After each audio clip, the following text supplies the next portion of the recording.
নমস্কাৰ, মই দেৱজিৎ ঘোষালে আপোনালোকৰ অত্যন্ত জনপ্ৰিয় ইউটিউব চেনেল অসমীয়া নৱপ্ৰজন্মলৈ আপোনালোকক স্বাগতম জনাইছোঁ। আপোনালোকৰ সকলোৰে জীৱন সুখ শান্তি সমৃদ্ধিত ভৰি উঠক তাৰেই কামনাৰে এই ভিডিঅ'খনি আগবঢ়ালোঁ। প্ৰথমৰ পৰা শেষলৈকে নিশ্চয় চাব। সমস্যাৰ সমুদ্ৰত ডুবি আছা বুলি আতংকিত নহ'বা বন্ধু, পাহৰি নাযাবা সমগ্ৰ বিশ্ব ব্ৰহ্মাণ্ডৰ এজন পিতাও আছে। তেওঁৰ ওপৰত আস্থা ৰাখা, হয় আমাক সমস্যাৰ পৰা মুক্ত কৰিব, নহ'লে আমাক সমস্যাৰ পৰা পৰিত্ৰাণ পাবলৈ সাঁতোৰ শিকাব। জন্মও আমাৰ হাতত নাই, মৃত্যুও আমাৰ হাতত নাই, কিন্তু একমাত্ৰ কৰ্মই আমাৰ হাতত। গতিকে যিয়েই কৰ্ম আমি নকৰোঁ কিয়, ফল আমি লাভ কৰিমেই। যি দিবা তাকেই উভতাই পাবা, পালেও পাব পাৰা তাতোতকৈ বেছি।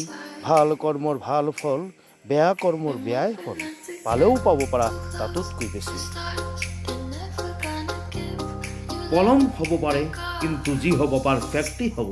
আমি যি বিচাৰোঁ তাকেই হ'ব। সময় বেয়া হ'ব পাৰে, জীৱন নহয়। সেয়ে ধৈৰ্য ধৰিব লাগে ভাল সময়ৰ বাবে। সময় কিমান দ্ৰুতগতিত চলে ভাবিব পৰা নাযায়। 2009 চনত হেলিকপ্টাৰেৰে যিকোনো দুৰ্যোগৰ ফটো উঠাবলগীয়া হৈছিল।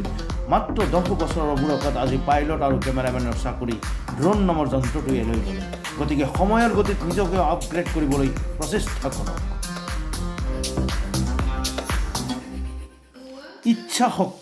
ইচ্ছা শক্তি আকাশ চুব পৰাকৈ প্ৰবল হ'ব লাগিব। সফলতা দৌৰি আহি ভৰিত পৰিব।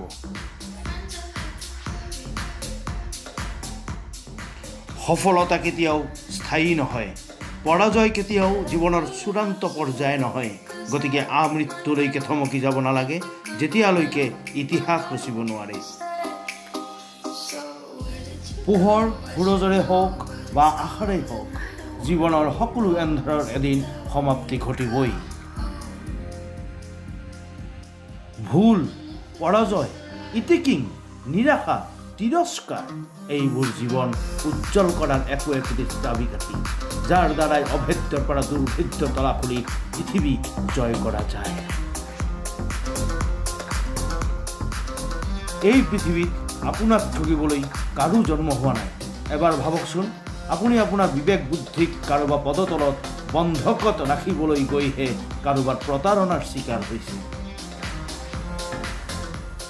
কাৰোবাক বিশ্বাস কৰাৰ আগতে নিজকে আত্মবিশ্বাসী কৰি গঢ়ি তোলক।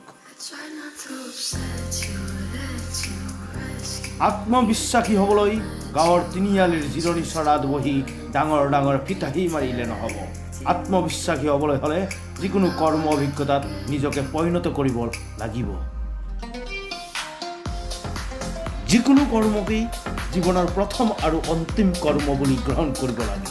হয় ইতিহাস ৰচিম, নহ'লে কৰ্মতেই প্ৰাণ দিম। ধৈৰ্যই হ'ল জীৱনৰ সফলতাৰ মাৰাত্মক চাবিকাঠি, যিয়ে আপোনাৰ লক্ষ্যস্থল পাবলৈ জখলাৰ দৰে কাম কৰে। মোৰ এদিন সুদিন আহিবই, এই বাক্যশাৰী অন্তৰত গাঁঠি লওক। আপোনাৰ সুদিন অহাটো নিশ্চিত। মনত ৰাখিব, জীৱনত সফল হ'বলৈ হ'লে মানুহে কি ক'ব, মোৰ দ্বাৰা এয়া নহ'ব, মোৰ এতিয়া কাম কৰিবলৈ মন নাই, মোৰ ওচৰত এতিয়া সময় নাই, মোৰ ভাগ্য বেয়া, এই কথাবোৰক জাবৰৰ দমত পেলাই দিয়ক। আনৰ লগত কেতিয়াও নিজৰ তুলনা নকৰিব বন্ধু, কাৰণ ভিন্ন ভিন্ন ফলৰ ভিন্ন ভিন্ন সোৱাদ থাকে। মূৰ্খইহে একমাত্ৰ তৰ্ক কৰে, গতিকে মূৰ্খৰ লগত তৰ্ক কৰিব নালাগে, কাৰণ আঁতৰৰ পৰা মানুহে প্ৰকৃত মূৰ্খ কোন ধৰিবই নোৱাৰে। সুখ হ'ল পুৱতি নিশাৰ নিৰ্মল বতাহৰ দৰে, বিচাৰিলে পোৱা নাযায়, সাৰ পালেহে পায়। মাস্ক চেনিটাইজাৰে আপোনাক ভাইৰাছৰ পৰা ৰক্ষা কৰিব, ঠিক তেনেকৈ ইঞ্চুৰেঞ্চে আপোনাৰ মৰমৰ পৰিয়ালটিক সুৰক্ষা প্ৰদান কৰিব। সদৌ শেষত সম্পৰ্ক এটাক সুন্দৰভাৱে জীয়াই ৰাখিবলৈ এটাই মাত্ৰ তাৰ চৰ্ত, সেয়া হ'ল অন্তৰক প্ৰাধান্যতা দিয়ক, বুদ্ধিক নহয়। ধন্যবাদ। Thank you for watching. Like comments আৰু শ্বেয়াৰ কৰিবলৈ নাপাহৰিব।